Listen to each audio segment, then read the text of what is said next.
Hello, my name is Gary and I'm the author of the book Adventures of the Master, which is available on Amazon, etc, etc, etc, and I've been asked by some people how I came to write it.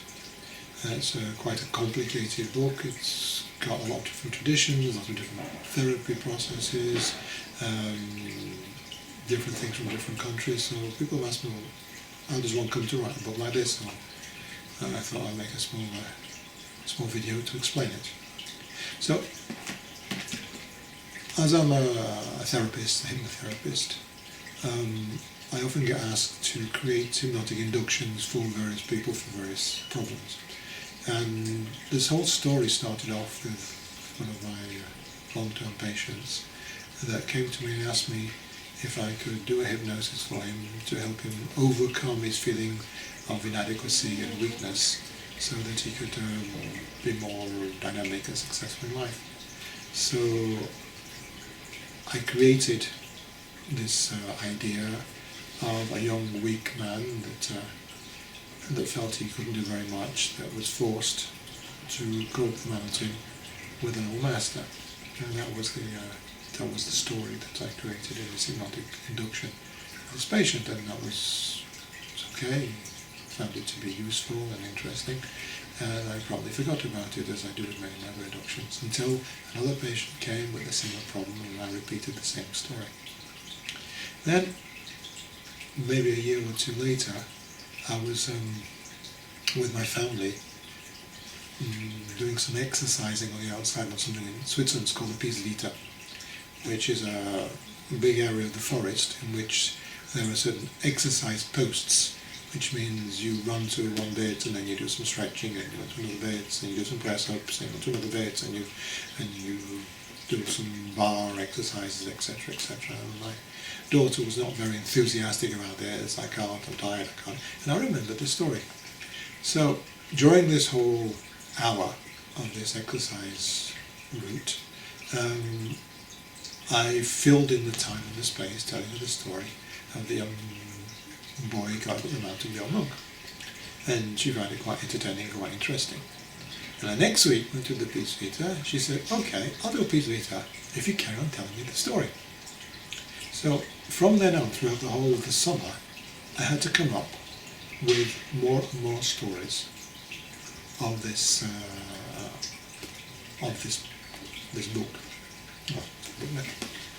And the main experiences of the master, of being traumatized with the riders in red and black, etc., etc., came from those weekly sessions, and also a number of ideas of what the monk was showing the young boy, going in the mountains, fishing, sharing with fish and things like that, came out of those weeks of the Peace Vita, and that was quite interesting. But again, I told the stories like that, I made them up, the chapters, and that was it.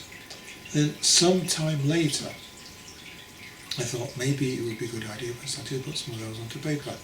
So I started, I wrote down the first few chapters, and because it's quite busy, things took quite a long time. And let me just have a look and see what chapters we've got here, because we've got this sickly child, no space for reflection, that was on the Peace Vita. Blind and red and black was the Peace Vita. Hungry and his good thoughts, that was on the Peace Vita. And that is about it.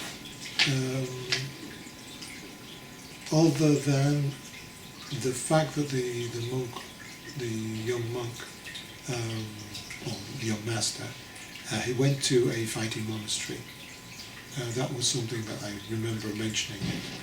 And then the last chapter of both of them, that I made up when I was with my daughter. However, so I started to write those chapters down as I sort of went across, but it was taking a long time, and I just, in odd moments, I'd write a bit of a chapter and a bit of a chapter there. And then as we sometimes have a habit of doing in winter, when we can get the time for the kids to come off school, or we sometimes we go to the Osho ashram in Pune in India, and because we like the philosophy, and it's a way in February to get some sunshine, and it's a good experience. And I was doing a beginner's Tai Chi workshop, and one of the participants there had a hand missing. And there she was, a woman of, I don't know, 45, 50, 55, coming to this ashram, participating, living her life and doing this Tai Chi with it, and with this hand missing. And I was quite fascinated with this idea of how is it to feel to lose a limb or something important like that. And it occurred to me that the young master had lost obviously all his family and was dealing with all this trauma, and he'd lost something, and I thought, what would happen, how could he lose something and then learn to accept, like she had totally accepted that she had lost her hand and she was living a life normally, which you have to do eventually. And then the idea of what could he lose? I didn't obviously want him to lose a leg or an arm or anything like that. And then the idea occurred to me that maybe he could lose a tail, like a monkey. So the whole idea of him turning into a monkey came about from that reflection. And how could he turn into a monkey? That's obviously was complicated. And then I remembered that in my shamanic training, I had the opportunity once, and it was only once, and it wasn't such a wonderful experience, but I did have the opportunity to try the ayahuasca experience, which is this hallucinogenic combination of plants that the shamans experiment with. And so I went back to that experience and used that as a fantasy basis of how we could turn into a monkey and then be a monkey, and then have the experience of no longer being a monkey and therefore no longer having access to this extra limb, this tail, which you got used to having. So that's where that came from. The working with horses, that's something that I participate in very regularly in our therapy group. My partner, who is my wife, the psychiatrist that runs the therapy centre, and is also very invested in riding and therapy, has put together with our riding teacher a series of therapy groups for our patients using horses. And so what I used in that was basically what we use in our therapy groups to help them to get confidence, to affirm themselves, to deal with these big, scary, dangerous animals. So I use that as a basis for that chapter. So the moving memory mudra, get it right. That is a system that I have taken from a therapy called EMDR, eye movement desensitization and reprocessing, which is very current at the moment to deal with trauma. And it suddenly occurred to me, wouldn't it be interesting if I could put that trauma technique into the story? And so I reflected on it and I thought, how could we integrate that into something that would fit in the time and the culture and the tradition? And what I found very interesting was that they already have in those traditions this alternative breathing. And the EMDR is based on activating both sides of the brain alternatively. And the alternative breathing obviously does that. So the EMDR, either consciously or unconsciously, intentionally or not, has also borrowed something from a very, very old tradition. And so I thought it would be very interesting because after all, the story of the young master is a story of deep trauma, and what is basically a whole range of different therapeutic techniques that he attempts and goes through so that he can relieve himself of that traumatic experience and become a more complete human being. So there was that. The Lost Tribe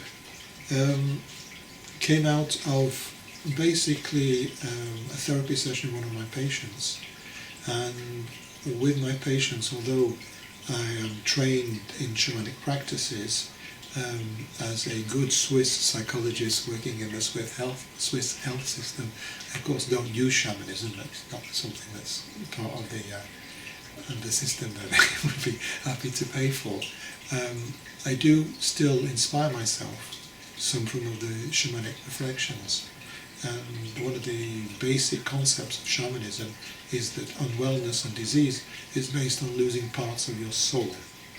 And the shaman's job is to go in, taking the ayahuasca and using other processes, is to go into the other realms and seek out parts of the soul that the person has lost.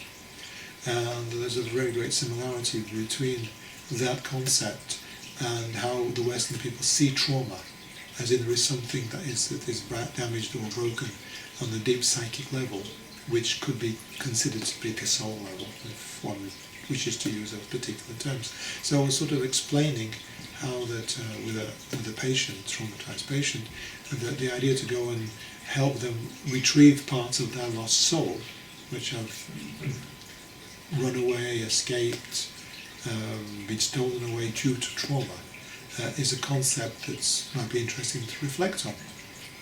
And as I was talking, I was imagining that the young master, because he's had his whole family and his tribe destroyed, that somewhere part of his soul has been lost with all the people that have been destroyed, and then the idea of actually a tribe that as a symbolic experience of that, the tribe itself gets broken up and then gets brought back together as a healing process. I thought that would be an interesting analogy for part of this the psychological healing works.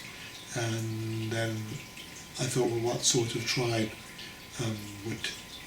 would have that sort of experience?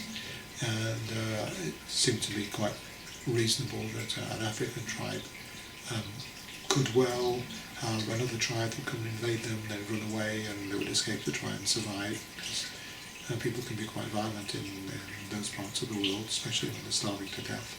So the idea that the tribe would get scattered in different ways and then would be brought back together, I thought was a nice analogy as part of the healing process.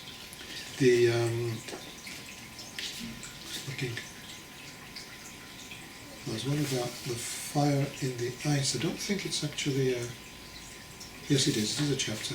The fire in the ice was one of the stories I told my daughter running about the lost power. Again, the idea that the flame, the desire to live, to survive, to go forward, can be lost. And that's basically how most people experience depression. Is the fact is that the flame within them that drives them, that motivates them, their emotions, is lost or almost extinguished. And to go on to find back that flame, that heat, again was an interesting idea that I incorporated into the book. And it was a nice story, and we've had journeys in Cape North and other places where we have had contact with the prehistoric history, and I thought the prehistory was a nice moment. And also with my experience of shamanism, the fact that I have this bear, which it turns out is quite a totem animal for the northern people. So last summer I went to Cape North, and I was very pleased and surprised to actually realise that using the northern people and the bear as the totem actually fitted in what people believe to have happened. So it fits quite nicely. Then we get to the point where the young master, he goes to the fighting monastery, which on one level or another, in one version of that I told to my daughter because it's very important, that he experiences his power, and he tries to, or the monks try and symbolically get him to kill and to destroy the rider that killed his parents, only to find out it just didn't work. he wasn't enough. So then he had to go down and to physically confront this awful person that had really destroyed his life. And that was the last bit that it's the last but one chapter of the book, and I did tell my daughter that, and I enjoy the rivers of red and black, which I remembered more or less in writing the book. And then when the young man who is the young, fragile, weak boy who we never see again, well, that's the end of the book. So, I don't know if you've read the book or you've just fallen on this, so I'm not going to tell you all the details of exactly what happens. If you've read it, you'll understand what I'm talking about. If you haven't, then maybe you'll be motivated to go and have a look inside the book. There are 2 chapters that I've read in other uploads. Adventures with the Master, Chapter 1, The Sickly Child, and Chapter 3, The Line of Red and Black, which is the first chapter of the Young Master story. So please feel free to have a look at those. Be interested in any feedback, and keep an eye out for other things I'll be doing. I have other projects, so you might see this face again on YouTube, but it might not look quite the same. So thank you for watching. Okay, and Adventures with the Master, available from your local stockists. Bye now. Maybe you'll find something also on the internet from Words to Worlds, which is the net site of my publishing company. I publish my book, and the Adventures with the Master, or anything else. And have a look maybe for the audition. You might find something on that, or maybe not. We'll find out. Thank you.